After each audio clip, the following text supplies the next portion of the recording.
Buenas tardes a todas y a todos. Bienvenidos a una actividad nueva del Instituto de Derecho del Trabajo del Colegio de Abogados de Rosario. En el día de hoy vamos a hablar de dos temas que dentro de lo que son los intercambios del grupo del instituto se repiten, se reiteran bastante, sobre temas que no son menores y hacen a cuánto se termina cobrando al finalizar un juicio después de no poco tiempo y de no poco trabajo, y que vemos que primero nuestro cliente o el trabajador, en el caso de quienes representamos trabajadores, ve que su crédito se ha ido depreciando con el paso del tiempo. No es ajeno a nadie la realidad inflacionaria en la que vivimos en este país, y sobre todo que hay épocas, y los últimos años han sido el caso, en que esa situación se agrava. Entonces, bueno, primero y principal, cómo se ve deteriorado el valor de ese crédito que tiene que percibir el trabajador, lo cual impacta también en qué vamos a cobrar nosotros, porque los honorarios se regulan en base a lo que termina percibiendo el trabajador, y no solo vemos menguado nuestro ingreso por esa realidad de la depreciación del crédito del trabajador, sino también que después tenemos que afrontar una segunda situación, que es la aplicación de ciertos artículos a la limitación en cuanto al pago de honorarios de quien resulta obligado, normalmente condenado, a pagar estas sumas, estos honorarios, aportes y demás. Entonces, bueno, vemos que otra vez se nos aplica un recorte a nuestros ingresos, porque resulta muy difícil tener que cobrarle lo que correspondía al demandado al trabajador que ganó el juicio. Por lo menos desde lo ético, lo moral, muchas veces se nos hace difícil tener que cobrarle también eso al trabajador. Así que bueno, hoy van a hablar dos personas que de estos temas saben mucho y que se dedican a estudiarlos en profundidad. En primer lugar va a hablar Ignacio Pandulo, quien es abogado laboralista del Fuero, es conocido por la mayoría. Él es magíster en Derecho del Trabajo y Relaciones Laborales Internacionales, y su tesis de maestría trató específicamente sobre este tema, sobre el tema de la valorización del crédito del trabajador. Después de que hable Ignacio, va a hablar Pablo Lorenzo, él es relator del Juzgado Laboral número 2 de Rosario, es también profesor en la Universidad Nacional de Rosario, y ha publicado recientemente un libro sobre la aplicación del artículo 730 del Código Civil y Comercial y del artículo 277 de la Regla de Contrato de Trabajo en relación a los honorarios de los abogados. Así que bueno, los dejo con ellos. Les digo que quienes quieran formular preguntas podrán hacerlo en el Facebook, las van dejando por escrito, y una vez que terminen ambos expositores, las vamos a leer para que ellos puedan dar la respuesta. Nacho, te cedo la palabra. Bueno, muchas gracias, Seba. Buenas tardes a todos los colegas.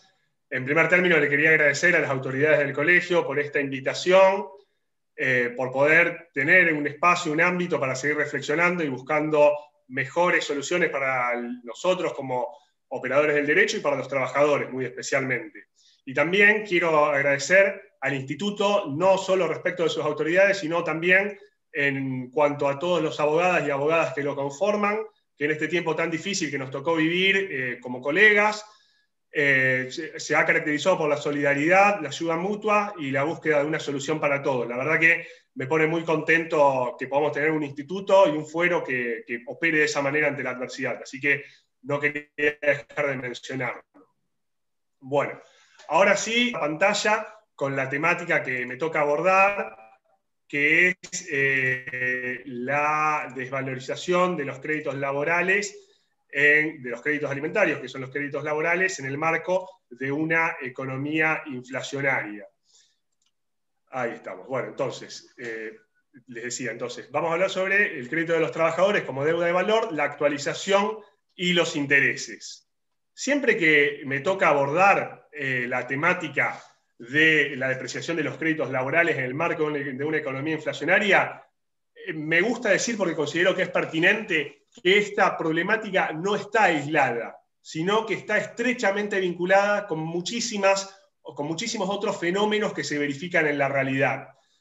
En esta oportunidad me voy a referir a dos específicamente, porque tienen estrecha relación. Ahora se los voy a mencionar. El primero es la duración de los juicios laborales. Es una cuestión que no podemos pasar por alto cuando hablamos de la desvalorización de los créditos, Porque si se cumplieran los plazos que nosotros tenemos en el Código Procesal Laboral y tuviéramos litigios de 5, 6 meses, bueno, sí, habría una desvalorización porque hay inflación, pero no daría para que estemos reflexionando, escribiendo, analizando y buscando 1000 soluciones para tratar de resguardar el crédito del trabajador. En 6 meses mucho no pasaría.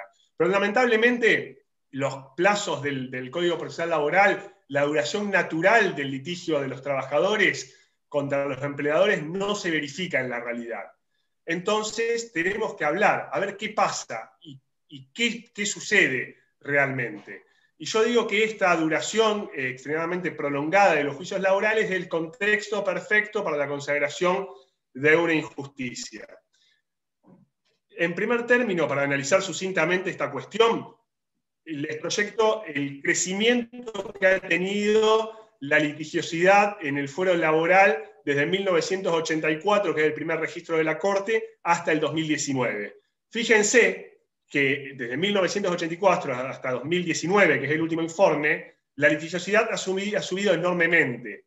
Y la cantidad de juzgados laborales que hemos tenido aquí en Rosario no se incrementó en forma pareja con ese incremento. Fíjense que los últimos 2 juzgados, que son el juzgado laboral número 9, fueron creados en el 2009, y el juzgado laboral número 10, que si no me falla la memoria, fue creado en el 2012 o 2013. Tal vez un año antes, un año después, como se dice ahora, salvo error u omisión, esos son los años. Pero lo que sí les quiero significar, que es lo importante, es que tenemos una gran masa de trabajo que ha crecido en el tiempo y que no ha sido acompañada con la estructura que nos brinda el Poder Judicial de la provincia de Santa Fe.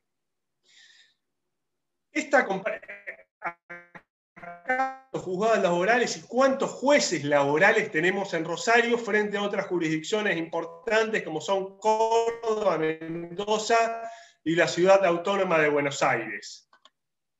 En Rosario tenemos una población, y estoy hablando de Rosario Ciudad, no del Gran Rosario y el distrito, que en verdad es lo que corresponde. Tenemos una población de casi 1.200.000 personas.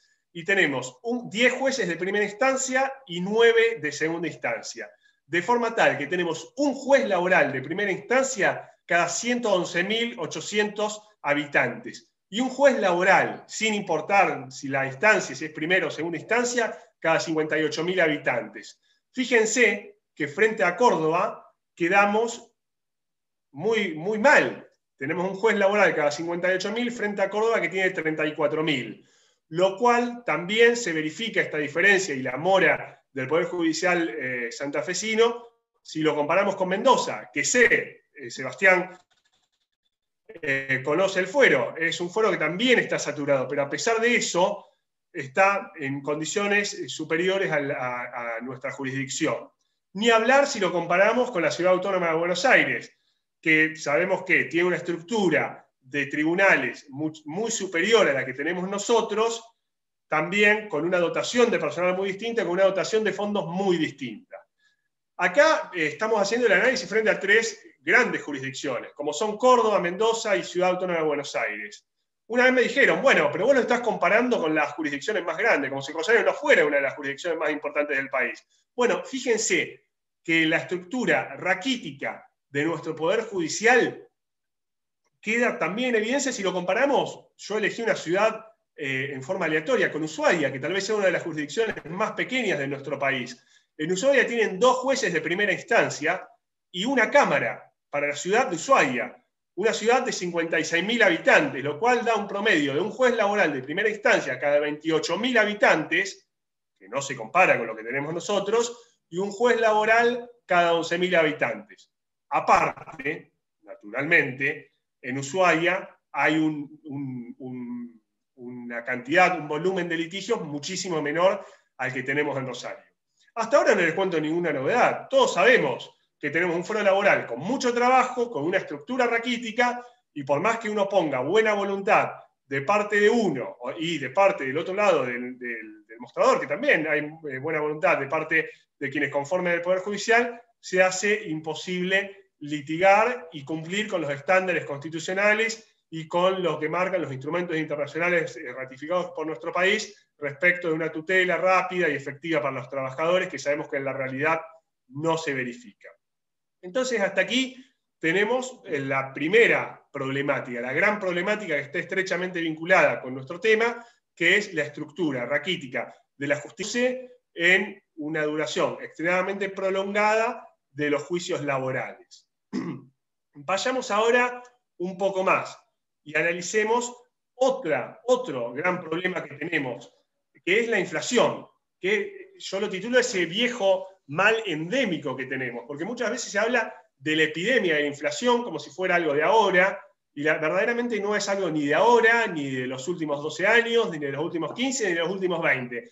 Es un mal endémico que desde antaño viene afectando a nuestro país, a nuestra economía nacional y en lo que nosotros respecta al bolsillo de los trabajadores. La verdad que se puede hacer un estudio muy pormenorizado de la inflación, cómo se ha bajado, subido a lo largo de los años, y de ese estudio se concluye que es un mal endémico. Yo acá les traigo a colación algunas mediciones de la inflación en distintas épocas, como para que veamos que este mal no es nuevo, sino que ya en 1889, con plena vigencia del modelo agroexportador, ya había una inflación del 30%, en 1918, en el marco de la Primera Guerra Mundial, la inflación argentina fue del 26%, 1973 hubo una inflación del 60%, y en 1976, con la irrupción del último gobierno de facto, la última dictadura cívico-militar, hubo picos inflacionarios de 150% promedio entre el 76 y el 83. Luego vino el primer gobierno democrático, luego del último golpe militar, que fue el del doctor Alfonsín, que tuvo que gestionar en el marco de una grave y gran herencia que le había dejado el gobierno militar, que más allá de lo político, más allá de las secuelas sociales y delictivas, le dejó una gran deuda, le dejó un gran pico inflacionario que tuvo que enfrentar, no lo supo gestionar o no lo pudo gestionar, eso no viene al análisis de ahora, y así llegamos a 1990 con la hiperinflación, que tanto hemos hablado, que a algunos nos ha tocado vivir de chicos y a otros ya en edad madura, y que verdaderamente fue una bomba a la economía macro y a la micro, con picos inflacionarios del 2.314% en 1990, lo cual parece absolutamente irreal, pero sucedió lamentablemente, afectó a nuestra economía y golpeó, como siempre, a los y las trabajadores que, al ser asalariados, son los que más sufren la inflación. Pero bueno, esto es historia antigua, no quería dejar de mencionarlo, pero vayamos a lo más reciente, que es esta tabla que yo les presento a continuación. Vemos ahí las distintas mediciones, como todas las grietas que tenemos en nuestro país. También tuvimos y tenemos grieta en cuanto a la medición de la inflación. Para que no se ofenda a nadie, yo intenté ser lo más amplio posible. Está la medición del INDEC, de las consultoras privadas, de las llamadas consultoras privadas, del IPEC, que es el Instituto Provincial de Estadística y Censo, y en una cuarta columna incluí la canasta básica calculada por el CECIAC, que más allá de la estrecha vinculación profesional y afectiva que tengo con el CECIAC, me interesa traer la colación porque, más allá de las mediciones que hace el INDEC, que por ahí tiene algunas categorías que el trabajador de a pie no las aprovecha, sí me parecía importante traer la colación porque repercute en forma directa en el bolsillo de los trabajadores. Vamos avanzando un poquito. Vemos picos inflacionarios que del 2007 al 2012 se mantienen más o menos estables en 2 dígitos, y del 2015 al 2019 comienza una escalada que hasta llegar al pico del 53,80 sobre el final del gobierno del ingeniero Macri. Las mediciones varían de acuerdo si seguimos el INDEC, seguimos las consultoras privadas, o al IPEC o a la canasta básica, y en lo que va de este año tenemos ya un 22,30% de inflación, y se estima que en octubre la inflación va a ser cercana al 3%. Lo que me interesa de esta tabla repleta de números, que sabemos que a veces son el punto débil de los abogados, es hablar del total sumado, que ahí hay un error de tipeo, es total sumado de la inflación del 2007 al 2020, que da, en el mejor de los casos, el 304%, si seguimos las mediciones del INDEC, el 400,21% si seguimos las consultoras privadas y el 353,10% si seguimos las del IPEC. Digo que esto es la inflación sumada, porque ya me voy a referir a continuación al concepto sumado y acumulado. Reitero, ahí donde dice acumulado debe decir sumado. De forma tal que tenemos una inflación promedio del 2007 al 2020 del 23,44, 32,45, 27 o 41 según el índice que se maneje. Este índice, esta estimación sumada, es importante tenerla a colación porque es lo que tienen en cuenta muchas veces los jueces al elegir la tasa que aplican. Pero es un equívoco en el que muchas veces caemos todos, inclusive los jueces al momento de sentenciar. Yo acá elegí un gráfico, una escalera, que por ahí no es lo más técnico, no es lo más prolijo, y le pido disculpas a los colegas si no es lo que esperaban. Pero la noción que quiero explicar es la siguiente. La inflación año a año debe calcularse como una escalera. Es decir, si en un año tenemos el 30% y el otro año el 40%, no tenemos que hacer una suma aritmética 30 más 40, sino que año a año la inflación se va calculando sobre el escalón en el que nos dejó el año pasado. Y no como una suma aritmética de, bueno, hoy tuvimos el 30, el año que viene el 40, entonces el 70. Porque, lamentablemente, la inflación no vuelve a cero a cada año, sino que, para decirlo de un punto de vista técnico, se va capitalizando. Es decir, la inflación de un año marca el piso para el cual se calcula la del otro y así paulatinamente. De forma tal que tenemos que pensar en una escalera y no en un taburete que se sube y se baja año a año. Esto lo digo para poder continuar con la siguiente noción, que es la noción de inflación acumulada. Ahora sí, que es la que vemos al final de la tabla. Si vemos, tenemos una inflación acumulada del 2007 al 2020 del 1.820,58%.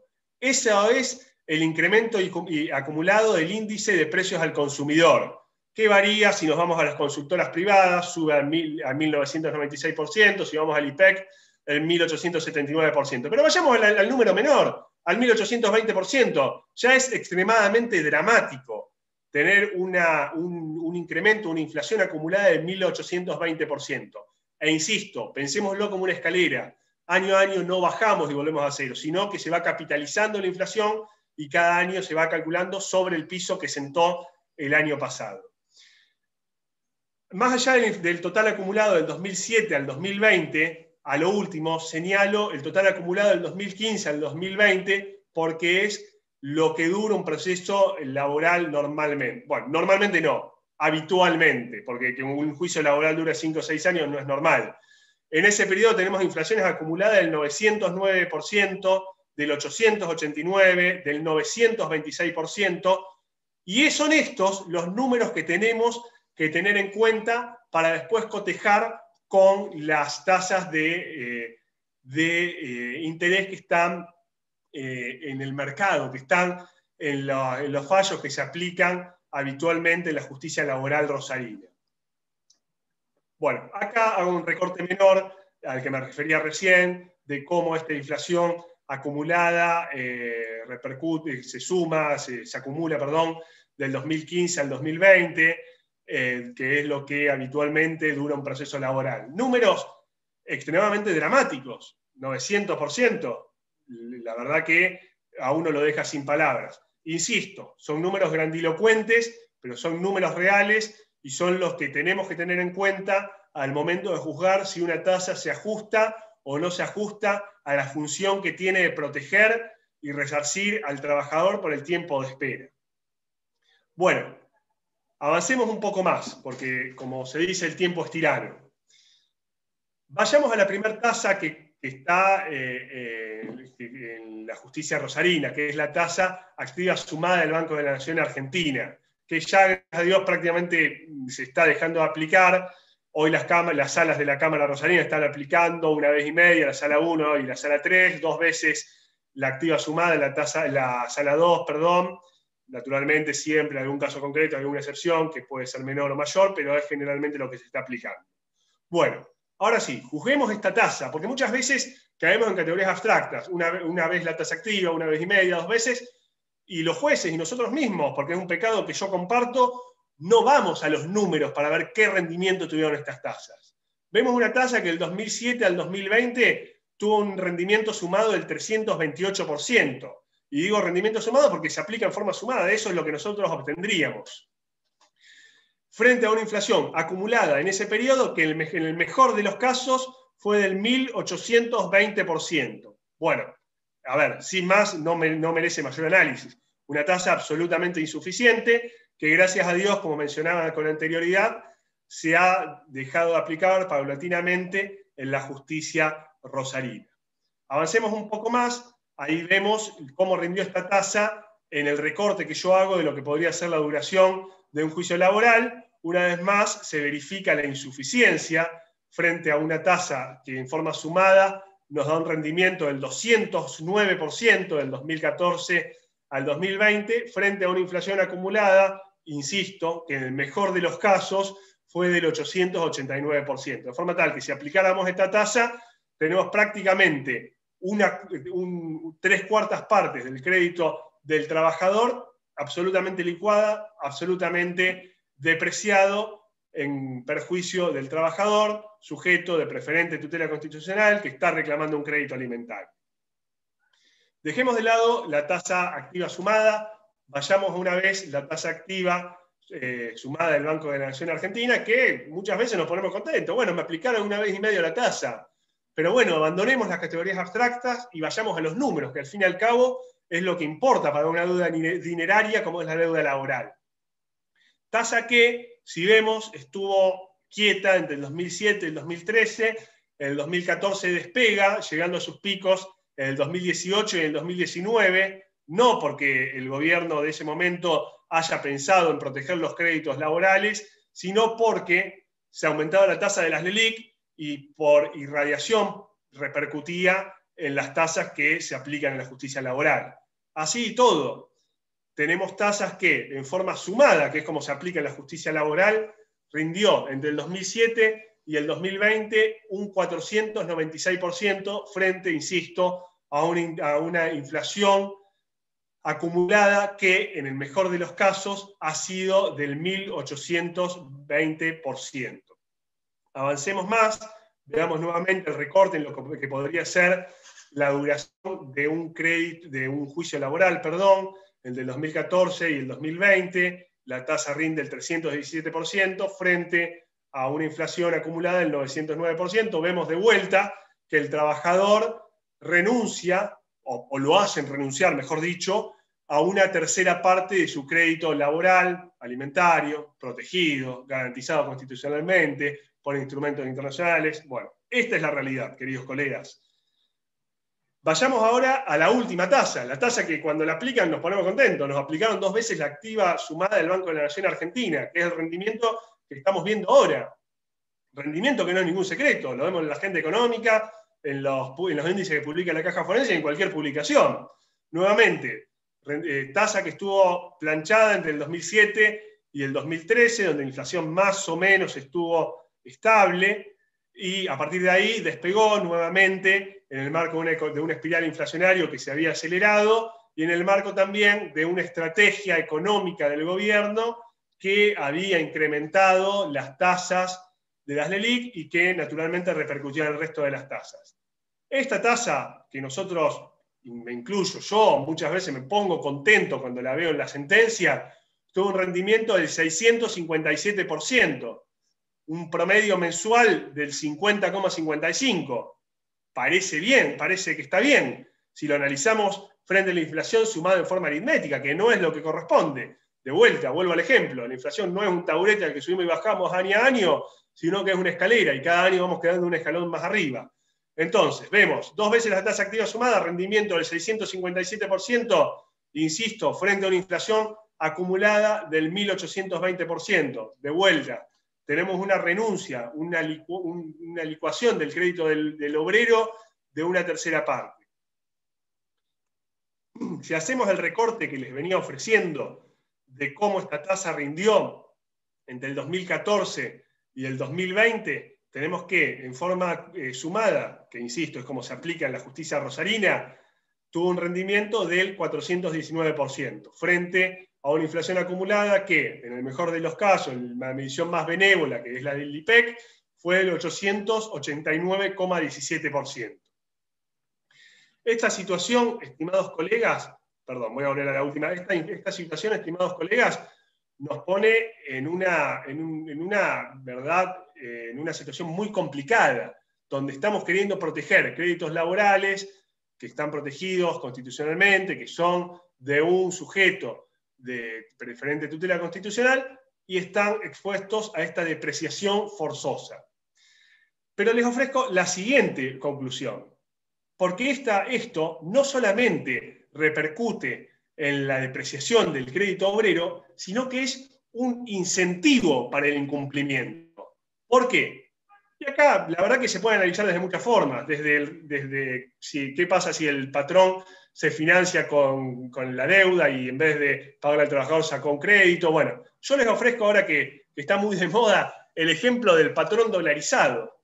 ¿Qué sucede si un empleador en el 2007 despidió a un trabajador y dice, mira, la verdad que te tengo que pagar 10.000 pesos, pero en vez de pagártelos, ahora que estamos 2 de enero del 2007, primer día hábil, voy y compro dólares? Bueno, ahora vamos a hacer ese ejercicio. Entonces, retrocedamos. En primer término vemos, si ese trabajador sigue todo el juicio, se le aplica 2 veces la tasa activa y todo, hoy, en noviembre de 2020, el crédito que originariamente era de 10.000 pesos pasa a ser de 75.700 pesos. Uno pareciera, wow, bueno, se ha conservado. Pero veamos cómo, más allá de la depreciación que veníamos señalando pormenorizadamente en las diapositivas anteriores, si el empleador hubiera dicho, mira, en vez de pagarte compro dólares, hubiera comprado dólares el 2 de enero del 2007 a 3 pesos con 0,5.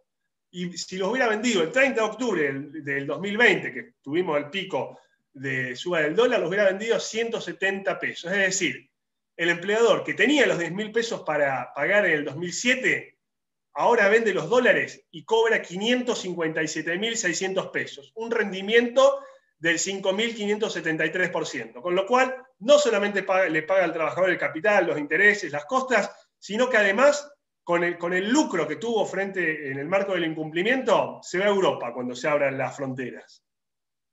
¿Y qué pasa si vamos a un juicio de 6 años? Si el empleador, de vuelta, tenía la plata, pero dice, mira, en vez de pagarte, compro dólares y veo qué pasa. Compraba dólares a 6,54 pesos. Se llevaba 1.529 dólares, que si los vendió el 30 de octubre, supongamos que ese día salió la sentencia, obtuvo 260.000 pesos, con un rendimiento del 2.600%. De vuelta, le paga el capital, paga el interés y no sé si se va de viaje, pero sin lugar a dudas lucró con su incumplimiento en el marco de una justicia raquítica, de una inflación incontrolable, endémica, y de unas tasas de interés que muchas veces se aplican en forma abstracta. Bueno, 1 vez y media está bien, 2 veces está bien, pero no se ve el rendimiento, y menos que menos se lo compara con la verdadera depreciación que tiene el crédito obrero, que es frente a la inflación acumulada, la escalera a la que nos referíamos antes. Frente a esto, a ver, llegamos a un marco de injusticia terrible.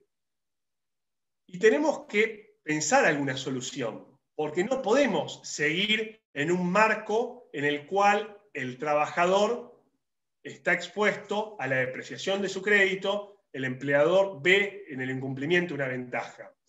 Si bien hay muchas hipótesis y seguramente las y los colegas que me acompañan podrían aportar muchas soluciones, yo pienso y presento 2 soluciones posibles. Una para la contingencia y una que es definitiva. Para la contingencia, pienso que tenemos que recurrir a la capitalización de los intereses. En el marco del artículo 770, inciso B, del Código Civil y Comercial de la Nación, que nos permite la capitalización desde la notificación de la demanda. Digo que este es un remedio temporario, temporario porque dependemos de cómo se comporte la tasa de interés. Pero es un remedio que se puede aplicar, porque estamos dentro de la capitalización que nos permite el Código Civil y Comercial de la Nación, y estamos dentro del corset, si lo queremos decir de alguna forma, en el que nos colocó la Corte Suprema de Santa Fe al decir que solamente se pueden aplicar tasas regladas por el Banco Central de la República Argentina. Bueno, acá tenemos una tasa que está reglada por el Banco Central de la República Argentina y que es capitalizable en el marco del Código Civil y Comercial de la Nación. Y que ustedes me dirán, bueno, pero la que está arreglada por el Banco Central es la tasa activa, no 2 veces la tasa activa. Pero bueno, muchos fallos que han quedado firmes de las distintas salas de nuestra Cámara consagran 1 vez y media, 2 veces y media, y han quedado firmes, y la Corte en distintos antecedentes también los ha quedado firmes. Con lo cual, la capitalización de 2 veces la tasa activa es absolutamente razonable para tratar de paliar en forma provisoria este mal al que está sujeto el trabajador. Y digo que es provisoria porque estamos sujetos a cómo se comporta esta tasa, si rinde más, si rinde menos, no sabemos qué puede pasar en el futuro. La solución definitiva, estimados colegas, es la actualización de los créditos de acuerdo a índices reales, que protejan la integridad del crédito de los obreros. Actualización de los créditos de acuerdo a índices, que no es más, si queremos ir a una denominación rápida, a una etiqueta, no es más que la indexación. Indexación que en un principio no estuvo aceptada en nuestra legislación, después la jurisprudencia lo fue abriendo, fue consagrando la deuda laboral como deuda de valor en distintos antecedentes jurisprudenciales como Valdés y muchos otros, que por una cuestión de tiempo no expongo, y que llegó a su fin y consagró definitivamente el nominalismo con la Ley de Convertibilidad 23928, que es la normativa prohibitiva, si queremos decirlo de alguna forma. La Ley 23.928, más allá de instaurar la convertibilidad, que tuvo muchísimas secuelas en la estructura industrial y laboral, lo que hace en nuestra temática es instaurar en forma expresa y con un reaseguro el nominalismo en nuestra legislación. Es decir, ya no estamos hablando de deuda de valor, sino de una deuda de dinero que en todo caso se tendrá que actualizar por una tasa de interés. Esta ley 23.928, que fue pensada en ese momento para combatir un pico inflacionario superior al 2000% anual que hablábamos antes, se ha ido prorrogando en distintas leyes, la ley 25.561 del 2002, que consagra la emergencia económica, y me refiero específicamente a esta ley porque ahí salimos de la convertibilidad y se sigue prorrogando el nominalismo y las disposiciones que a ese respecto contempla la 23.928 en el marco de la emergencia económica que existía en ese momento. Y con las distintas normativas que vemos en el tercer apartado, se ha ido prorrogando esta normativa a lo largo del tiempo. Ahora bien, ustedes me dirán, bueno, está bien, tenemos la normativa, pero también tenemos distintos fallos de la Corte. Chiara Díaz, Mazzolo, que por ahí es el precedente que más se menciona y al que se recurre al momento de rechazar la actualización de acuerdo a un índice, Gargano, Puente Olivera, que han ido confirmando la vigencia de esa normativa y rechazando invariablemente los pedidos de actualización monetaria. Esta norma, estos precedentes muchas veces no tienen que ver con deudas laborales. Sin ir más lejos, Mazzolo no es una deuda laboral, que es el crédito que se tiene por excelencia. Con lo cual hay que analizar qué pasa con el crédito laboral. Y por otro lado, tenemos que analizar si una normativa es o no constitucional en el marco histórico en el que estamos. A ver, la ley 23.928 puede haber sido constitucional, y eso lo digo hipotéticamente, durante la convertibilidad, en la que la inflación era de un dígito. Puede haber sido constitucional en el 2002, donde teníamos inflaciones de un dígito o que raspaban los 2 dígitos, pero no es constitucional verdaderamente en este marco de inflaciones de 2 dígitos, inflación superior al 50% en el 2019. verdaderamente no lo es. Se está afectando gravemente la cuantía, el poder adquisitivo de un crédito del trabajador que se reclama en el marco de un juicio que no se prolonga 5 o 6 años porque el trabajador quiere, se prolonga ese tiempo porque tenemos una estructura judicial insuficiente. Entonces, venimos de un trabajador que ya durante la vigencia del contrato de trabajo tiene una insuficiencia, está en un plano de desigualdad. Y luego de que se es despedido, el contexto, no quiero decir la justicia, el contexto donde se desarrolla el juicio laboral lo vuelve a colocar en una nueva hiposuficiencia de litigio, donde el trabajador tiene dos opciones: seguir con su reclamo, esperar lo que tiene que esperar y cobrar el día de mañana, en 5 o 6 años, un crédito absolutamente depreciado, o aceptar las migajas que le ofrezca el empleador al notificar la demanda, o en la audiencia del artículo 51 que tenemos lamentablemente 1 o 1 año y medio después de notificada la demanda. Entonces, esa es la encerrona injusta e indignante en la que se coloca el trabajador. Pero también quiero hablar de la prohibición selectiva y de la urgencia por proteger al sujeto de preferente tutela constitucional, por todos estos conceptos que refería recién. Y hablo de una prohibición selectiva porque pareciera que la prohibición de actualización de acuerdo a un índice está prohibida para el trabajador y no en otros órdenes. Hay muchos, yo les voy a señalar algunos. Ley de alquileres, muy reciente. Los alquileres que pagamos todos y que muchas veces pagan los trabajadores, porque naturalmente no tienen un acceso, lamentablemente, a una vivienda, se actualizan por un índice, compuesto por un medio, por un mix de lo que sube la inflación, el índice de precio del consumidor, y de lo que sube el Richter. Es un mix, no es exacerbado, pero es un índice de actualización que incrementa el canon locativo de año a año. Y ahí se puede.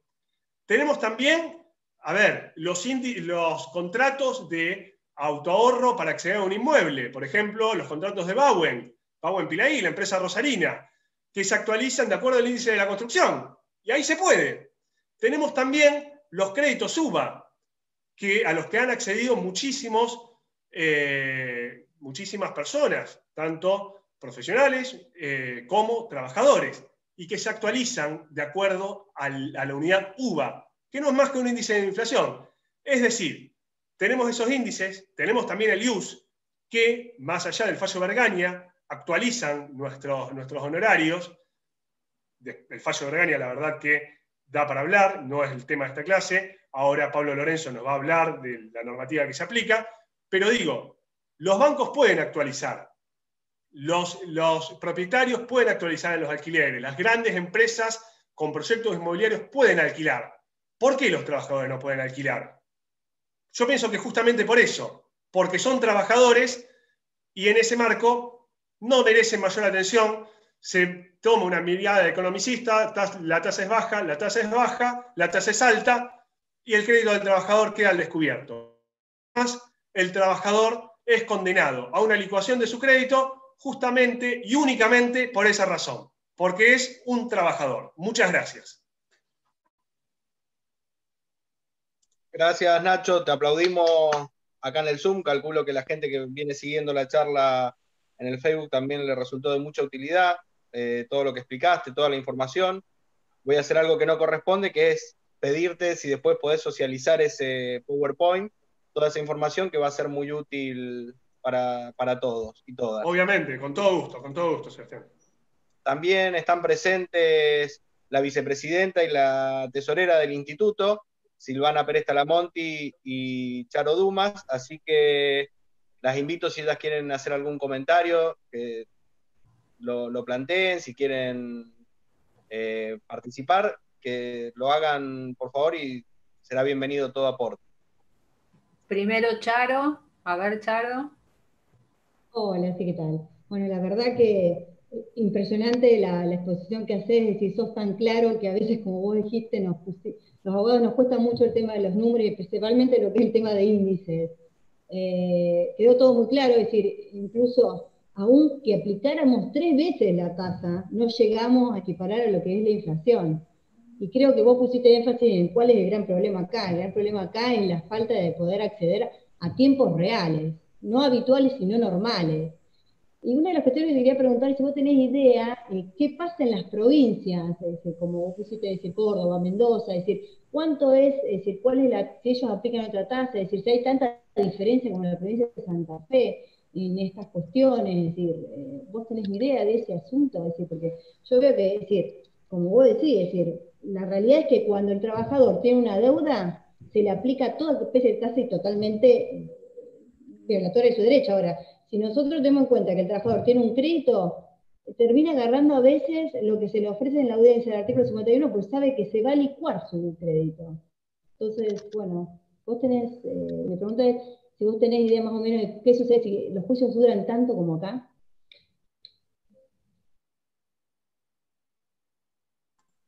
Bueno, la verdad que sí, la realidad a la que estamos expuestos es nacional en cuanto al espiral inflacionario, es nacional.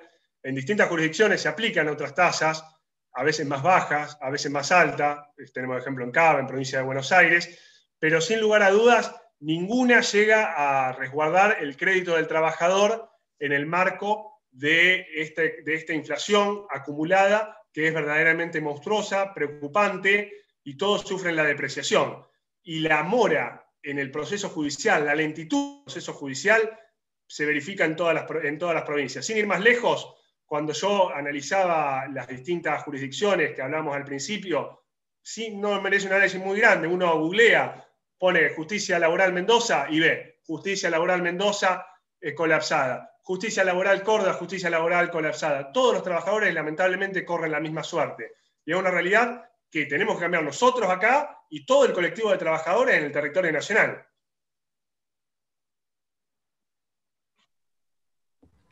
Bueno, gracias Nacho, la exposición muy clara, me gustó mucho la forma de encararlo.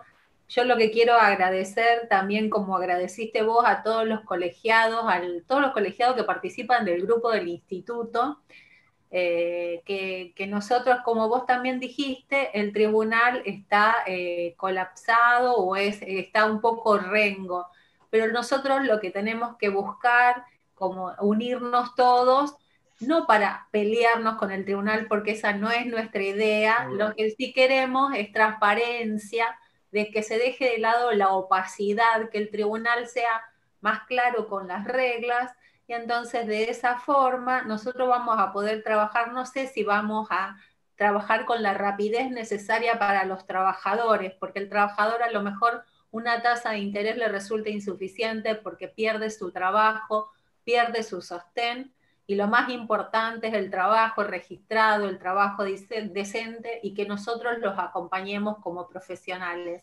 Así que para mí esto me merece una reflexión muy importante. Le agradezco mucho a Sebastián todo el trabajo que hizo durante la pandemia, cómo trató de avanzar en temas, y al colegio, cómo también nos acompañó a todos los abogados. Y desde ese marco, desde esta inquietud, me parece muy bueno que todos nosotros colaboremos e intentemos trabajar en conjunto con el tribunal, y que la justicia nos escuche y que nosotros podamos acompañar a nuestros clientes de una forma que sea sensata y que no les cambiemos las reglas de juego a ellos porque nos la cambian a nosotros. Así que con gusto veo que participe Pablo Lorenzo, porque la idea es que todos y que Rosario crezca como fuero laboral, y que dejemos de lado esta sensación de que es un fuero que no está considerado, y esperemos que podamos avanzar como instituto, como colegio de abogados, que nos fortalezcamos y que estos espacios crezcan cada vez más, donde todos y todos puedan manifestar sus opiniones. Así que por ahora nada más, y muchas gracias por escucharme. Bueno, Pablo, te presenté al inicio de la actividad. Pablo se incorporó un poquito más tarde porque estaba trabajando. La verdad, estamos todos con esta situación de pandemia trabajando más que antes. Y bueno, Pablo lo podés encontrar trabajando a la mañana, a la tarde en el tribunal y vino corriendo acá para poder compartirnos un poco de un tema que él ha estudiado en profundidad, puedo dar fe. Hemos intercambiado opiniones en más de una oportunidad en los pasillos del tribunal, material y demás. Y él de manera muy diligente fue reuniendo todo el material que iba encontrando de distintos lugares y lo publicó en un libro de mucho interés para quien quiera profundizar en el tema. Pablo, te cedo la palabra. Bueno, muchas gracias, Sebastián. Me encantó la exposición de Nacho, muy clara, ante uno de los embates que hoy se notan en los procesos laborales y la pulverización, como le gusta decir a la Corte, del crédito laboral que muchas veces se ve en los reclamos judiciales cuando uno hace números en las sentencias. Y yo voy a tratar de hablar, por lo menos introductoriamente, sobre una cuestión que también es un embate, un embate tanto a los profesionales como indirectamente o directamente, según como se lo quiera interpretar, a las posibilidades de resarcimiento de los trabajadores. En primer lugar, bueno, sí, yo formo parte de la justicia desde el año 2013 como abogado relator,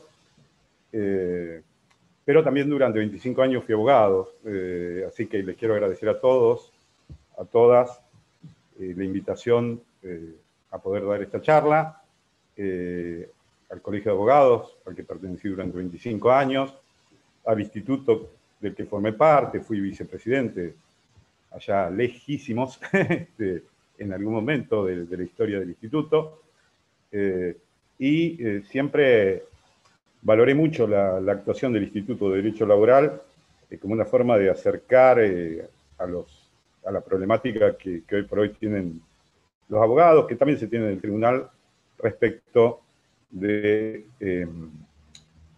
lo que son los procesos laborales y cómo llevar o cómo poder desarrollar un proceso ante la justicia, las normas, etcétera, etcétera. Bueno, hecha la aclaración, vamos a ver con estos sistemas si podemos compartir allá. No tengo nada demasiado elaborado, simplemente voy a ir mostrando un poquito lo que yo estuve trabajando, que se plasmó en un libro pequeño respecto de la problemática de este artículo 277 o 730 del Código Civil, como suelen plantear sobre todo las aseguradoras, las RT. Bueno, en realidad, la ley 24342 ya tiene 20 y pico de años, es del año 1994, y modificó tanto el artículo 277 como el 505 del entonces Código Civil. El artículo 730 del Código Civil y Comercial receptó esa norma prácticamente transcribiéndola, o sea, en el mismo sentido que el artículo 277 de la Ley de Contrato de Trabajo. Es decir, el planteo de esta limitación de responsabilidad por el pago de costas del demandado perdioso de un proceso ya tiene larga data y tiene larga evolución doctrinaria y jurisprudencial. Lo que sí a mí me llamó la atención cuando empecé a estudiar un poquito el tema es el aumento de pedidos que se estaban dando en sede laboral. El aumento de pedidos mayoritariamente en cuestiones de riesgo de trabajo, minoritariamente en temas de contrato de trabajo. Ya la ley 24342 fue controversial. Desde su origen generó disputas doctrinarias y disputas jurisprudenciales respecto de su aplicación. Vamos a avanzar un poquitito. Una de las primeras cuestiones que analizamos fue cuando las ART, sobre todo, y muchos demandados plantean la aplicación del artículo 730 del Código Civil y Comercial, si realmente está bien fundado que se aplique o que se peticione el 730 del Código Civil y Comercial. Y yo entiendo que no, porque en realidad la Ley de Contrato de Trabajo trae el artículo 277 de la ley que establece claramente esta limitación de la responsabilidad.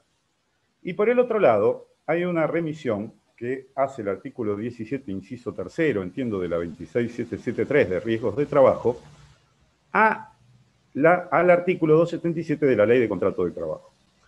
Si bien esta remisión en principio aparecería como vinculada a las reclamaciones extrasistémicas, hay un plenario interesante de la Cámara Nacional de Apelaciones que dijo que en realidad la remisión no es solamente para las reparaciones extrasistémicas, sino también para las fundadas en la normativa de riesgos de trabajo.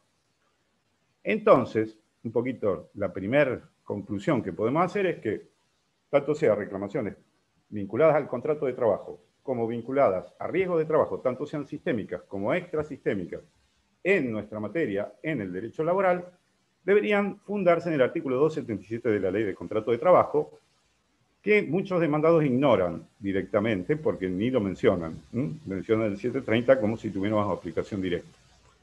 Después yo digo que tratándose de que esto es un beneficio de libre disponibilidad del demandado, con lo cual puede pedir su aplicación o no, si no lo funda bien, yo no sé hasta qué punto el juez puede venir y decir, bueno, vamos a interpretar que lo quiso fundar en el 277 de la Ley de Contrato de Trabajo. Igual rescato que hay alguna teoría minoritaria dentro de ese plenario Vallejo que dijo que no se aplicaba a las reparaciones sistémicas, pero es bastante minoritaria. Con lo cual yo digo que, en definitiva, quien lo plantea debería plantearlo bien. Y si no lo plantea o lo plantea por un artículo que no es directamente aplicable y el juez que conoce el derecho aplica el 277 de la Ley de Contrato de Trabajo, debería al menos fundamentarlo, ¿no? Eso como una primera opinión que puede llegar a ser discutible, pero que es advertible. Bueno, yendo un poco al artículo 277, que es el eje del trabajo y el eje, me parece, de la problemática laboral que tenemos respecto de la limitación de la responsabilidad. No sé si se está viendo y si me están escuchando bien, por las dudas, antes de seguir. Se está viendo perfecto, Pablo, y te escuchamos también perfectamente. No sé el resto, bueno, pero que sí. No va a ser que termine de hablar dentro de media hora y me digan no escuchamos nada y no vimos nada.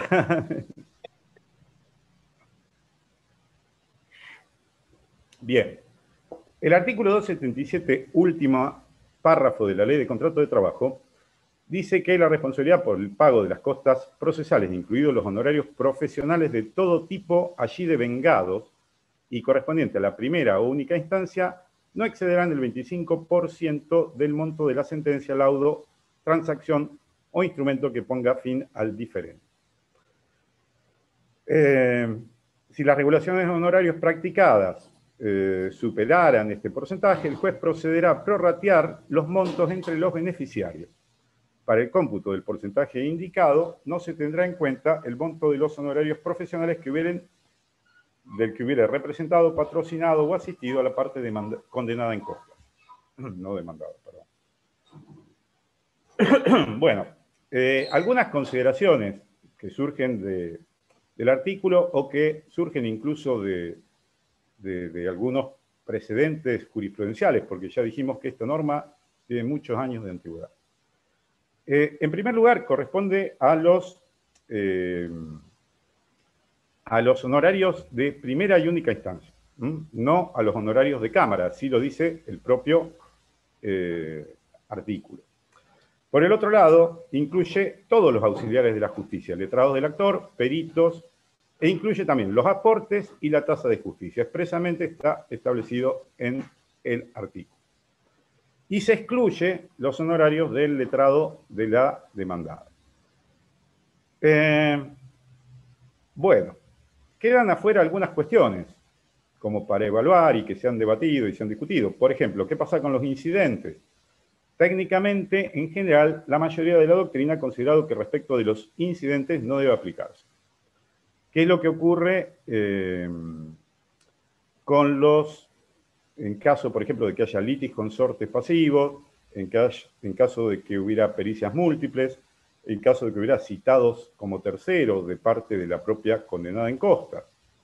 Bueno, en principio tampoco sería aplicable, porque en realidad en ese caso se ha considerado que se debe aplicar únicamente para los honorarios de los letrados de la parte vencedora y de los auxiliares de justicia que sean esenciales, no para un tercero que hubiera citado la propia demandada. Hay algunos casos que son llamativos donde se pide la aplicación en caso de citaciones de tercero perdidosas efectuadas por la propia parte demandada.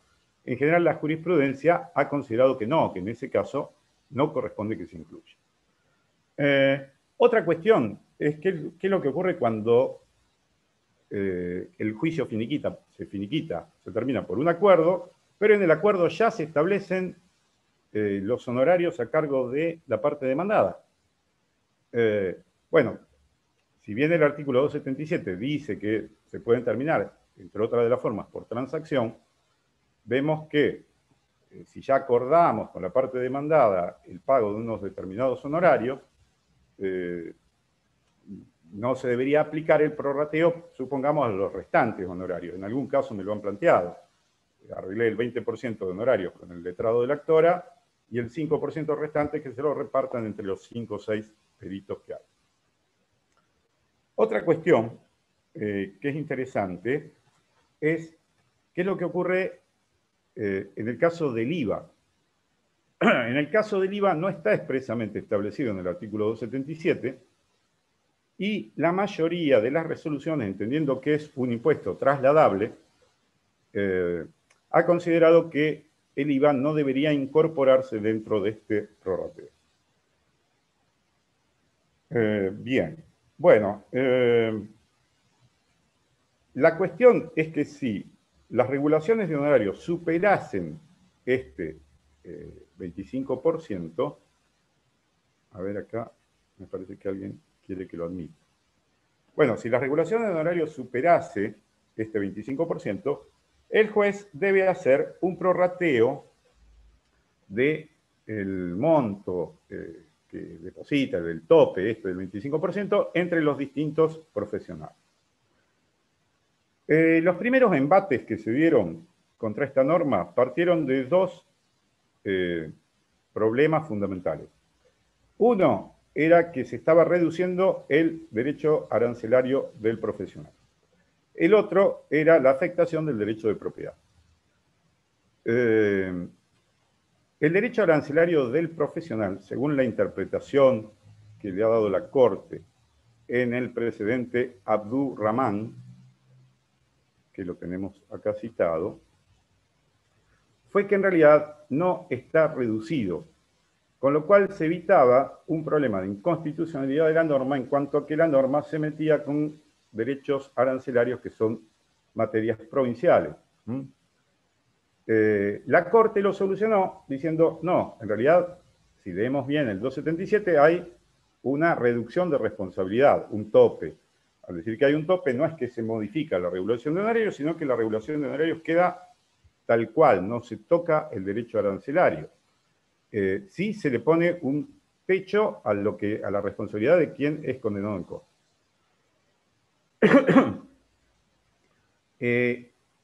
En Abdurrahman, la Corte justificó esta retención. Estamos hablando de procesos no laborales, ¿no es cierto?, por razones de interés público, y entendiendo que resulta válido poder reducir un poco el capital que tiene para cobrar un victorioso de un proceso, por razones de interés público, y siempre y cuando, y para evitar, digamos, que ese pago de costas tan excesivos termine siendo arbitrario. Es decir, atendiendo a lo que dicen la razonable satisfacción de las costas del proceso judicial por la parte vencida sin que haya abuso. Bueno, en Santa Fe hubo otro fallo, Banzini, en el mismo sentido. Banzini se refirió también al techo, es decir, que no estaba involucrado en la aplicación de esta norma el derecho arancelario de los profesionales. Bueno, en materia laboral, yo creo que acá viene el gran problema. ¿Por qué? Porque si tomamos este criterio de la Corte, no están afectados los derechos arancelarios de los profesionales, y resulta una lógica disminución en base al interés público, que no salga tan caro el juicio para el demandado, resulta que en los procesos laborales y en la aplicación particular del 277 de la Ley de Contrato de Trabajo, sería el trabajador el que tiene que afrontar la parte de las costas que no pagaría la demandada vencida en el proceso. Es decir, el trabajador ganancioso va a tener que pagar una parte, unos pesos, parecería que fuera, de los honorarios de su profesional, de los peritos, aunque hubiera ganado el juicio, aunque el juez le hubiera dado la razón. Yo creo que ahí es donde se bifurca la cuestión civil de la cuestión laboral. ¿Por qué? Porque no se puede evaluar o medir con la misma vara la reclamación en materia laboral, cuyo caso se ha reiterado constitucionalmente, etcétera, etcétera, que es un sujeto de preferente tutela, de lo que es una reclamación civil, donde sí puede estar en juego un derecho de propiedad del acreedor judicial civil, donde puede estar en juego hasta un derecho alimentario, pero no es el mismo derecho alimentario que en el caso de un trabajador. Sin contar toda la otra problemática práctica que tiene para un profesional tratar de cobrar sus honorarios, problemática práctica de enfrentarse a su propio cliente para decirle, ganaste el juicio, pero me tenés que pagar honorarios, y sin contar la dificultad que también va a tener para el cobro, con todas las limitaciones económicas que naturalmente va a tener el trabajador, más cuestiones de inembargabilidad, etcétera, etcétera. Bueno, en materia laboral tenemos dos fallos de la Corte que avalaron la aplicación. Los fallos de la Corte que avalaron la aplicación fueron Coronel y después Villalba, con una serie de fallos que le continuaron. Bueno, en Coronel, a ver, espérense que lo quiero ubicar acá en el trabajo.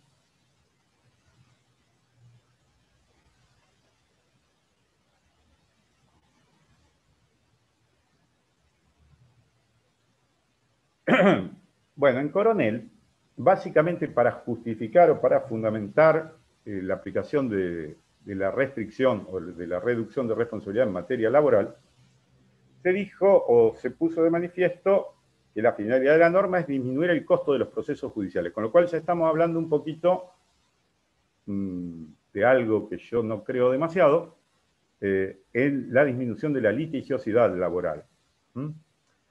Después se dijo que la norma respeta el principio de igualdad, porque no se discrimina, todas las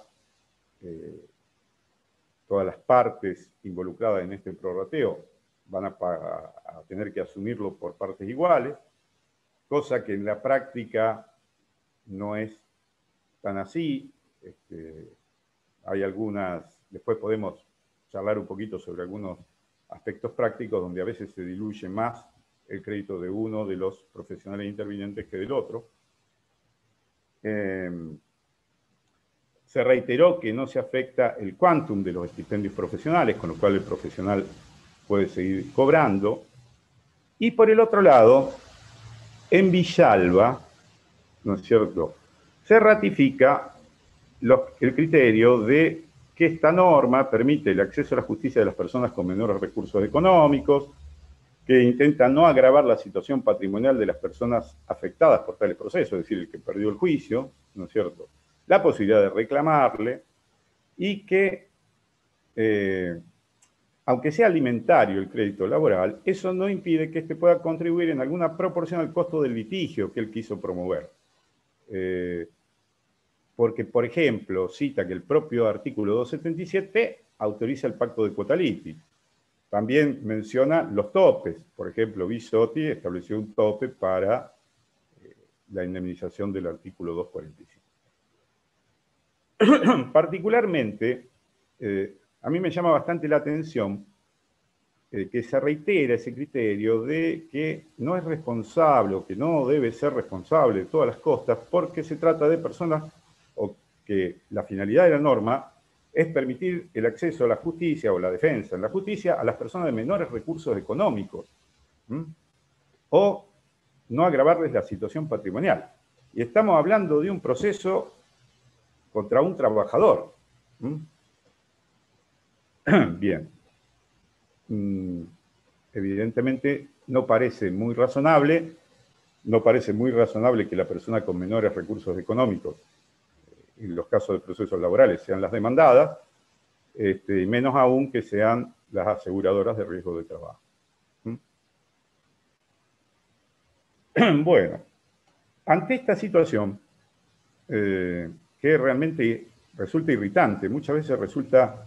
Bueno, después tenemos un fallo latino que corroboró, incluso volvió a reiterar, es un último fallo en esta materia de la Corte, que volvió a reiterar esos conceptos y volvió a ratificar este tema del acceso a la justicia o no imposibilitar la defensa en juicio de las personas que pueden estar patrimonialmente afectadas por los procesos, etcétera, etcétera, etcétera.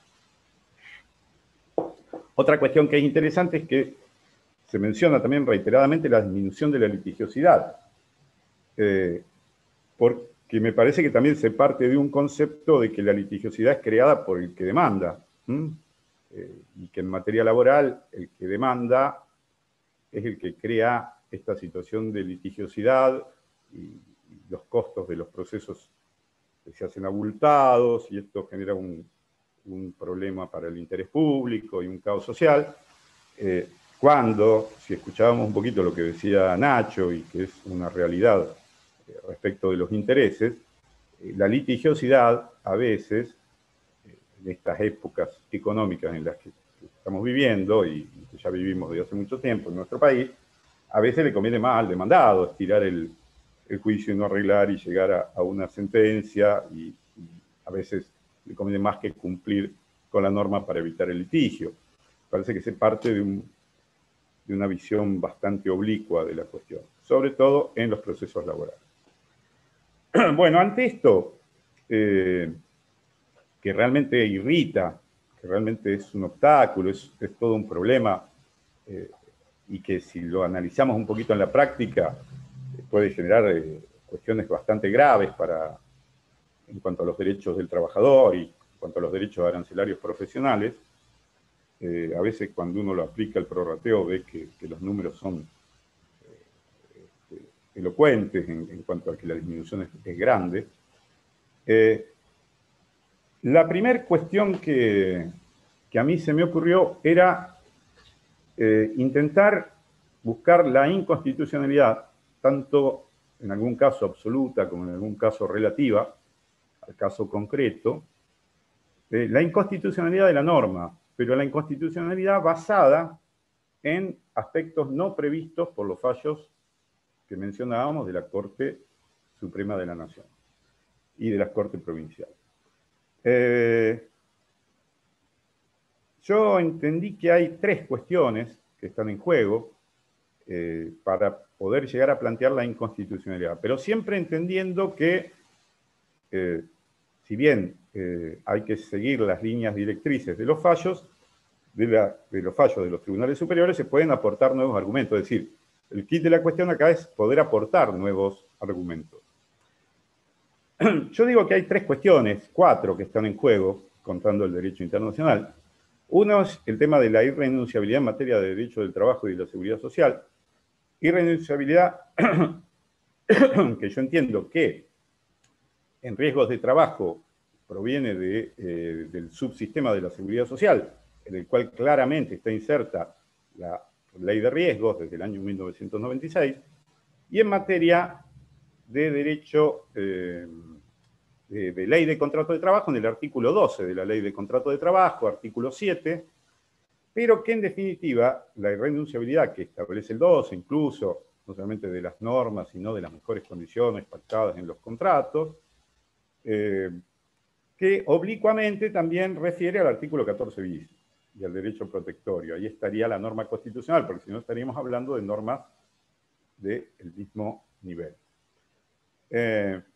Particularmente a mí me llamó mucho la atención en este aspecto, cómo para poder conciliar en base al artículo 15 de la Ley de Contrato de Trabajo un juicio laboral, se exigía que al trabajador no percibiera menos que el mínimo inderogable, porque no son derechos dudosos ni litigiosos, sino que son derechos firmes que le correspondían de acuerdo a los hechos de la demanda, y que el juez después no lo homologaría ese acuerdo en caso de que se estuvieran disminuyendo los derechos, entendiendo que la homologación o la transacción es una excepción a este principio de irrenunciabilidad, y se ponía mucho esmero en eso, pero por el otro lado después se reducía con el límite este de la aplicación del 277 o del 730, en definitiva, las indemnizaciones de los trabajadores. O sea, probablemente un accidente de trabajo, si no se cumplía con el mínimo de la reglamentación, de la resolución establecida en la fecha que se produjo el accidente, ningún juez lo iba a homologar. Pero después la misma justicia la que después acepta la aplicación del 730 o del 277. El problema que tiene la cuestión de la irrenunciabilidad es que la irrenunciabilidad aquí es ministerio ley, es decir, parte de la ley. Es la ley la que impone que el trabajador renuncie. Yo, buscándole una vuelta interpretativa algo elíptica, decía que en definitiva, como el perdioso en costa puede plantear o no esta reducción, en definitiva, cuando él la plantea, ahí es donde están obligando al trabajador a aceptar algo de renuncia, ahí es donde se afecta este principio de irrenunciabilidad. De todas maneras, otra cuestión notable, que para mí incluso es más notable que la irrenunciabilidad, es la cuestión de la gratuidad. En la gratuidad tenemos, por un lado, el artículo 20 de la Ley de Contrato de Trabajo. En definitiva, el artículo 20 de la Ley de Contrato de Trabajo no hace más que ratificar al artículo 18, es permitir el libre ejercicio de la defensa, de la defensa del trabajador en este caso.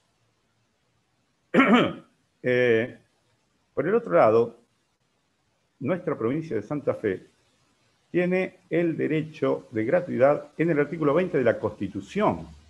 Es decir, es un derecho constitucional en Santa Fe la gratuidad de las actuaciones administrativas y judiciales de los trabajadores y sus organizaciones. Es decir, es un derecho plenamente operativo desde el punto de vista de la Constitución de nuestra provincia, desde el punto de vista de la Ley de Contrato de Trabajo y desde el punto de vista de nuestro Código Procesal Laboral. Y en estos dos últimos casos, porque refleja el artículo 18 de la Constitución Nacional. Con respecto al tema de la gratuidad, hay varias cuestiones que son interesantes. Por ejemplo, la gratuidad le corresponde al trabajador, pero se va a extender también al empleador durante todo el tiempo que se tramite el proceso, sin perjuicio de que si después es condenado va a tener que hacerse cargo el empleador de las costas. Ahora, ¿este beneficio de gratuidad se extiende a las RT? Bueno, por ejemplo, Girardini, en su momento, en el Código Procesal Laboral comentado de Machado, dirigido por el doctor Machado, entendía que las RT no tenían por qué tener el beneficio de gratuidad. Particularmente no hay ninguna norma que establezca que las aseguradoras de riesgo de trabajo tienen que gozar de la gratuidad.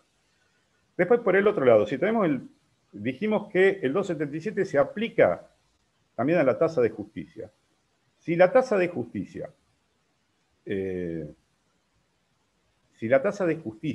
que es provincial, ¿no es cierto?, está amparada, el trabajador está amparado por el beneficio de gratuidad del artículo 20 de la Constitución.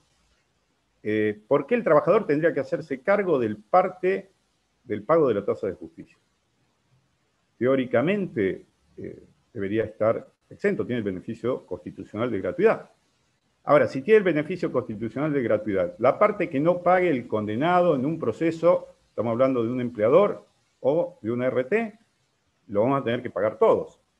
Es decir, todos los contribuyentes, a través del Estado, va a tener que hacerse cargo de esa tasa de justicia que el trabajador no tiene por qué pagar. Eso es muy, muy grueso. El otro tema es el artículo 82 con respecto a los peritos. Sabemos que si el trabajador no tiene, carece de medios para poder pagarle a los peritos le pueden reclamar a la provincia. Ni siquiera, o sea, basta con una interpelación que el trabajador manifieste que no tiene bienes para pagarle y el perito va a cobrarle a la provincia. Así que, particularmente con la gratuidad, probablemente lo que no paguen las demandadas condenadas en costa lo vamos a tener que pagar todos, como una cuestión de solidaridad con el demandado en costa, seguramente. Cuando no puede hacerse cargo el trabajador, lo que me parece todavía más grave. Después, finalmente, la cuestión del principio protectorio, es decir, desde el dictado de Bisotti en adelante, Aquino, Torrillo, bueno, el trabajador es sujeto de preferente tutela, no hace falta que volvamos a mencionar mucho esta cuestión, pero esencialmente la indemnización del trabajador no es solamente un derecho patrimonial. Cuando la Corte habla de que se pueden limitar los derechos alimentarios del vencedor del proceso, el derecho a la indemnización es un derecho humano, un derecho a la dignidad humana, la integralidad de la indemnización. Se ha cansado de señalarlo esta misma Corte, bueno, con algunas modificaciones. Y bueno, y el principio protectorio está íntimamente vinculado, o está establecido en el artículo 14 bis de la Constitución. Hay un derecho humano a la reparación y el afectar esa reparación está afectando un derecho humano, un derecho constitucional que va más allá del tema alimentario. Después tenemos el Pacto de San José de Costa Rica, el artículo 63.1 de la Convención Americana de Derechos Humanos, que internaliza también con carácter constitucional el derecho protectorio, el derecho a la indemnización y la justa indemnización a la parte, quería ver el texto exacto, la justa indemnización a la parte lesionada como un principio internacional. Bueno, hubo también la Corte Interamericana de Derechos Humanos, después falló, incluyendo dentro del concepto de justa indemnización a las costas y gastos del proceso. Es decir, el derecho internacional también marca una contradicción. Ahora bien, obviamente la vía de la inconstitucionalidad es compleja. Es compleja porque hay que aportar nuevos argumentos, hay que desvirtuar los argumentos que fueron utilizados por la Corte, que a mi criterio, y a criterio de varios, no son muy claros en materia laboral, básicamente en materia de reclamos de trabajadores victoriosos. Pero yo también estuve viendo la alternativa de lo que es la integración del derecho.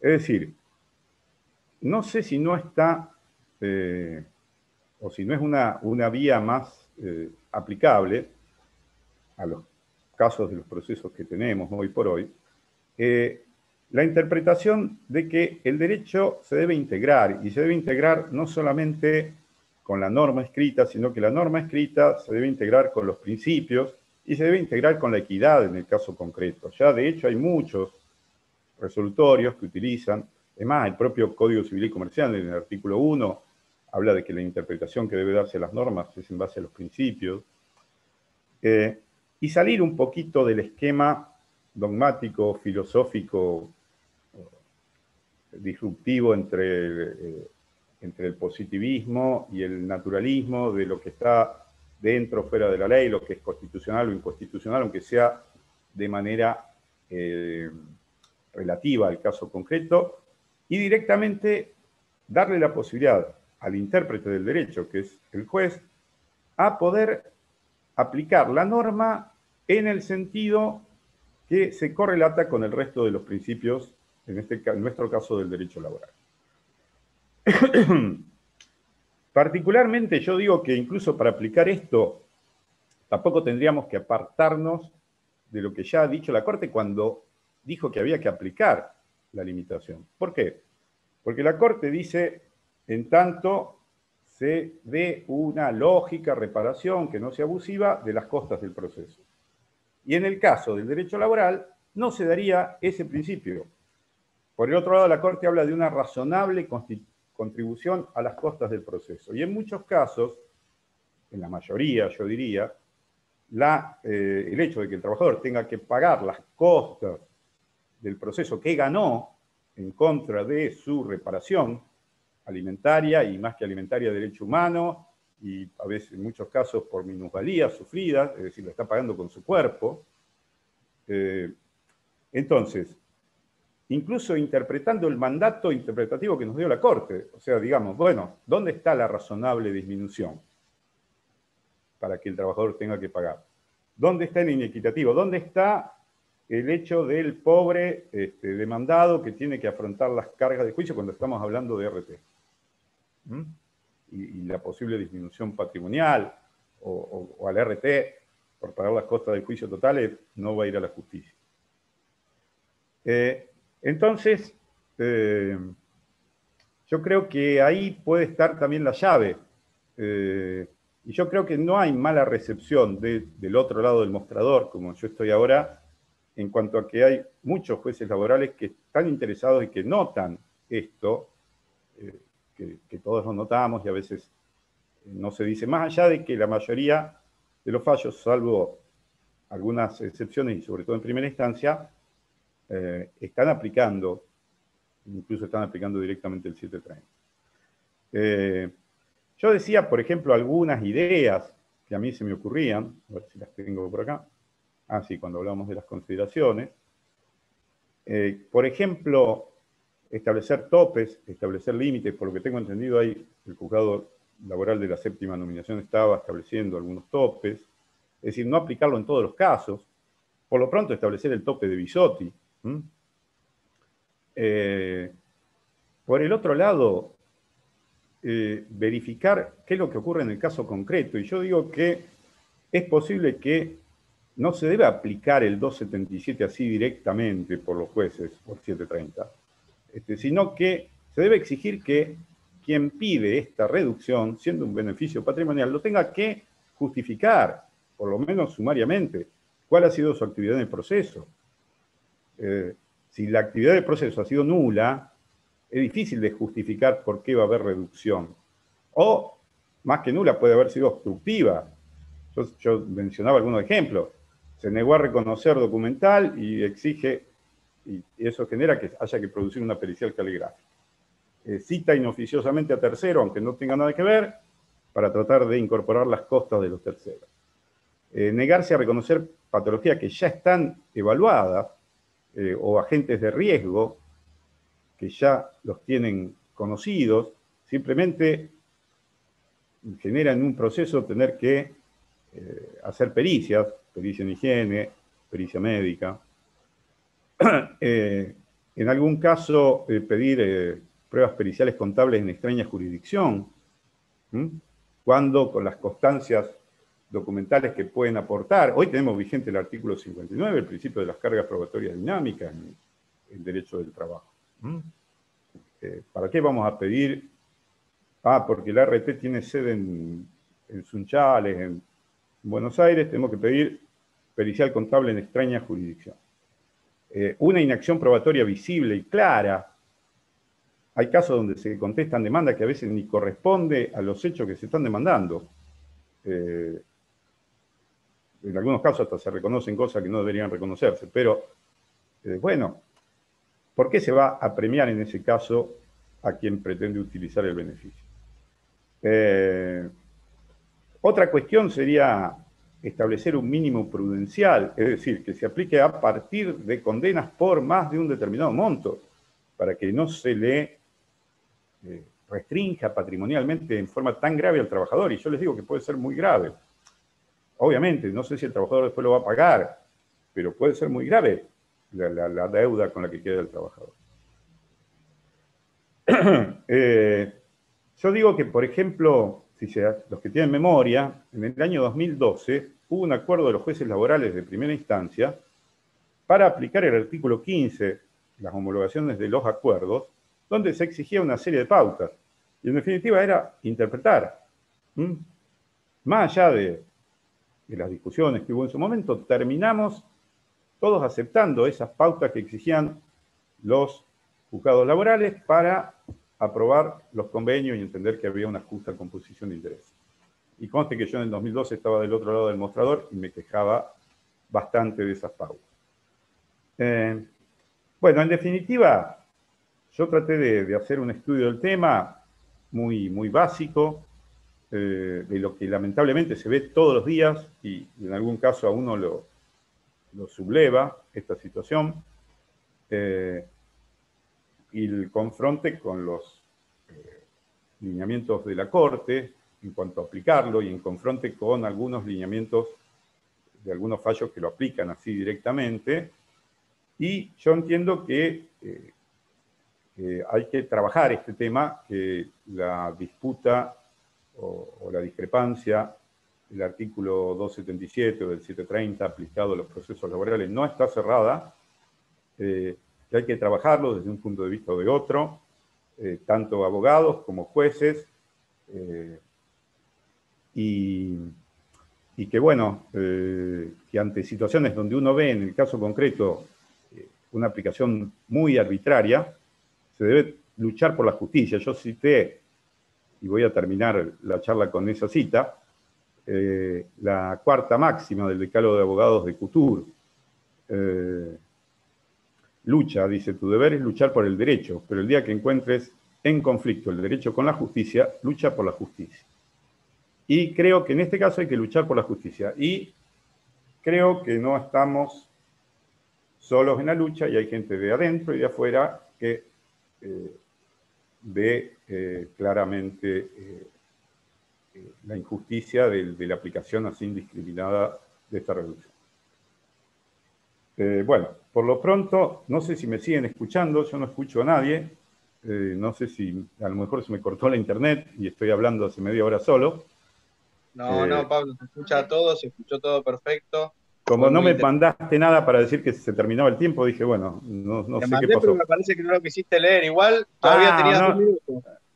Bueno. Y lo que les digo que, bueno, este libro es el inicio de un debate que es necesario, o sea, y que me parece que, como muchas cosas en nuestro país, cuando se empiezan a aplicar así indiscriminadamente, terminan generando situaciones de inequidades. Hoy por hoy hay muchos fallos, incluso de las cámaras de apelaciones del trabajo de Rosario, de la Corte, que invocan mucho la cuestión de la equidad, de la justicia en el caso concreto. Pero bueno, hay que lucharlo, hay que estudiarlo, hay que profundizar. Lo mío fue un inicio de análisis, pero creo que vale la pena la lucha porque es muy injusto.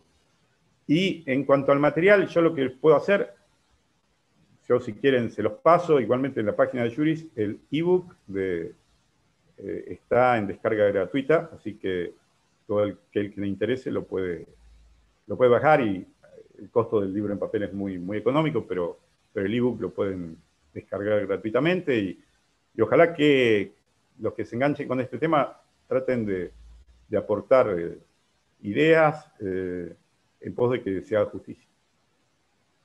Nada más. Muchas gracias, Pablo. Bueno, como les dije al inicio y cuando pasamos de un expositor a otro, quienes tengan preguntas, por favor formúlenlas en Facebook. Hay alguna pregunta que ahora voy a leer.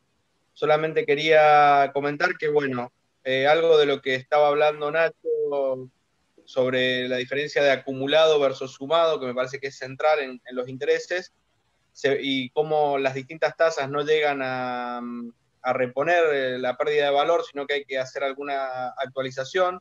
Algo preguntan por ahí sobre el salario.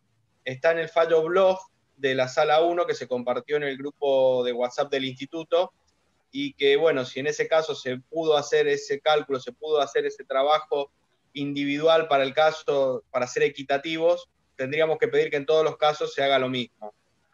en base a la variación de salarios y demás. Después también planteaba Nacho otra solución que sería la de la capitalización. Hace poco salió una nota de un juez de provincia de Buenos Aires, un juez del trabajo, sobre ese tema. No recuerdo si se compartió en el grupo de WhatsApp del instituto, pero si no lo voy a compartir. Paso a leer una de las preguntas que creo que va dirigida a vos, Nacho. Pregunta Marisol en relación a un caso que tiene del año 2001. Quiere saber qué tasas se aplicarían en ese caso o si se podría actualizar conforme al sueldo vigente de esa categoría al momento de determinar el monto a pagar. Ella lo pidió al momento de practicarse la pericia en un juicio del 2001. Bueno, naturalmente hay que ver el criterio que tiene el tribunal. En ese caso que tiene tanta antigüedad, seguramente le pondrán distintos hitos temporales en el marco de los cuales aplicarán distintas tasas, que es lo que vienen haciendo. En época donde la inflación estuvo amesetada, aplicarán el promedio de la tasa activa y pasiva, en otras oportunidades la tasa activa. Yo pienso que esa va a ser la solución, dependiendo del criterio del juez.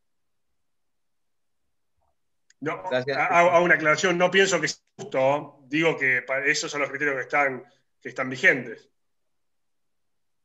Gracias, Nacho. Sí, me parece que es importante ir abriendo los planteos para tratar de romper con esa inercia de que determinan una tasa de interés y a veces la determinan para determinados lapsos, hacen estos compartimentos que vos comentás, pero no salen de ahí, y cuando salen, bueno, muchas veces no tienen el apoyo suficiente, como pasó con Castro de la Sala 2 y la aplicación del índice en base a los dólares, o ahora este caso Bloch, que se valió del artículo 12 de la ley de riesgo, que lo declaró inconstitucional y a partir de ese artículo introdujo la actualización de los salarios. Pero bueno, me parece que, como decía también un poco Pablo, lo importante es dar la lucha, hacer los planteos. Muchas veces no son receptivos en el Poder Judicial, pero algunas veces sí lo son, y para poder ser receptivos necesitan primero el planteo del profesional.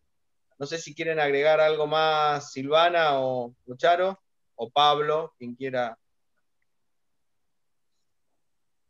No, por mí, gracias por participar, Nacho, gracias por participar, Pablo, gracias a todos los que están escuchando. Es un tema muy interesante y hay que seguir trabajando y bregando por la equidad, como acá expusieron bien tanto Pablo como Nacho. Así que por mí, muchísimas gracias. La verdad que sí. ¿Cómo podemos de alguna manera unir las dos exposiciones? Es decir, llegamos a una sentencia donde el interés que nos van a aplicar va a ser terrible, pero además vamos a tener que pagar una proporción en costo. Es decir, y una de las cuestiones que se nota mucho, creo, que las ART generalmente cuando contestan las demandas ya plantean este artículo. Es decir, ya vienen con la idea de que vamos a aplicar este artículo. Yo creo que una de las cuestiones de ver dónde se puede solicitar la aplicación del artículo, y también en riesgo de trabajo, que se estén denunciando una incapacidad, el tema de que también existe la presión del pacto de cuota litis en materia de ART, y que ahora decir, pero para esto sí, va a tener que pagar, pero para el pacto no.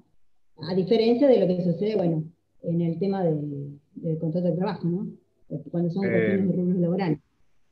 Sí, Charo, mira, con respecto a la oportunidad, nosotros incluso en un primer momento tratamos de ser bastante restrictivos, partiendo de la idea de que es un beneficio, o sea, el demandado lo puede pedir o no, y si no lo pide no pasa nada, es un beneficio patrimonial del demandado que puede solicitarlo o no. Por eso yo digo también que el 277 no es imperativo, si no lo pide el demandado, yo como juez no voy a prorratear de oficio.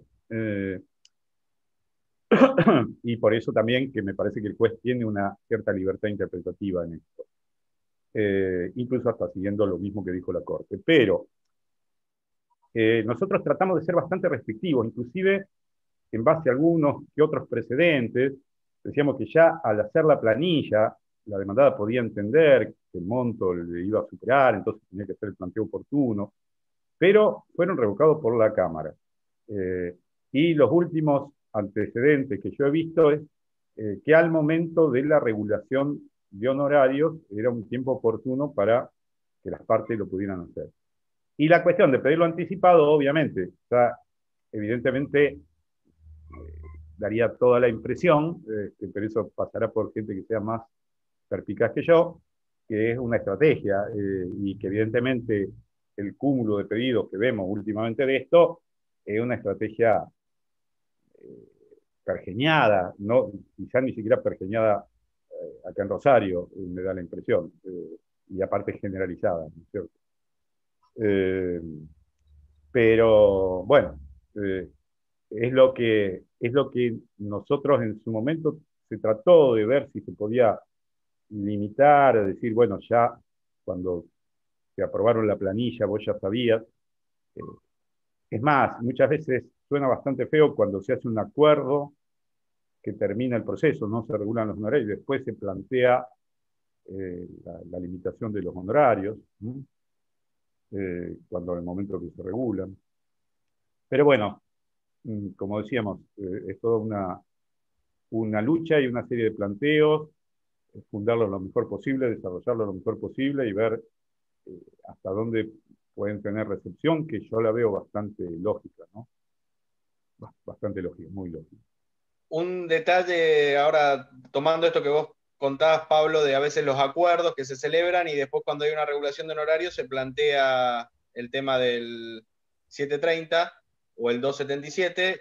En mi experiencia personal, cuando hemos llegado a acuerdos y cuando han sido acuerdos en que está muy interesado por ahí el tribunal, me ha pasado en las cámaras, están muy interesadas en que se llegue al acuerdo, al negociar frente al camarista o la camarista, he planteado expresamente que dentro del acuerdo se tiene que incluir una cláusula que se desiste de peticionar el 730 o el 277.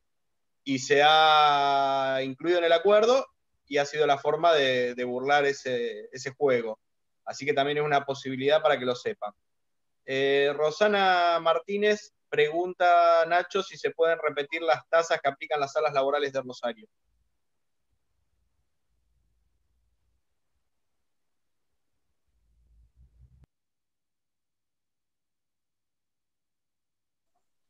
Pequeño detalle, no tenía activado el micrófono. Gracias, Charo.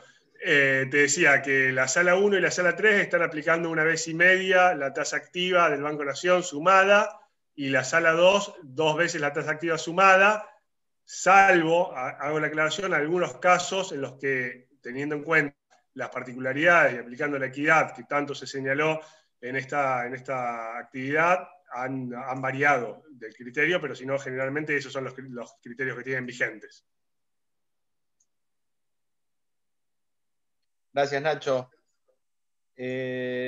Bueno, si no hay ninguna otra pregunta, vamos a agradecer nuevamente a ambos expositores por el tiempo que se tomaron para compartir con nosotros dos temas que vienen estudiando y que manejan muy bien, que conocen muy bien. Esto que se hablaba también y que comentaba Nacho, que resaltó Silvana, de la solidaridad que se da en el ejercicio de la profesión. Y bueno, me parece que una de las cuestiones con las que hay que ser más solidario es con el conocimiento. El conocimiento, cuando se comparte, no se gasta, sino que se multiplica y crece. Así que bueno, eso es un poco la idea del instituto y bueno, espero les haya servido, haya sido de utilidad y después iremos compartiendo el material. El libro de Pablo lo pueden descargar de la página de Juris, como dijo. Si se les complica, bueno, vemos, lo mandamos también al grupo de WhatsApp. Después Nacho nos va a hacer llegar el PowerPoint y voy a ver si la nota de capitalización se había compartido o no. Si no, la comparto y el fallo blog ya se había compartido. Si alguien lo quiere, lo volvemos a enviar. Muchas gracias a todas y a todos. Que terminen bien la jornada. Muchas gracias. Muchas gracias a todos y bueno, y a las órdenes para cualquier actividad o cualquier debate o lo que se quiera charlar en el instituto. Ya les digo, me parece que está bueno replicar lo que uno puede conocer de un lado o del otro en pos de que un poco ilusoriamente mejoren las cosas. Gracias, Pablo. Gracias a todos y a todas. Hasta luego. Hasta luego.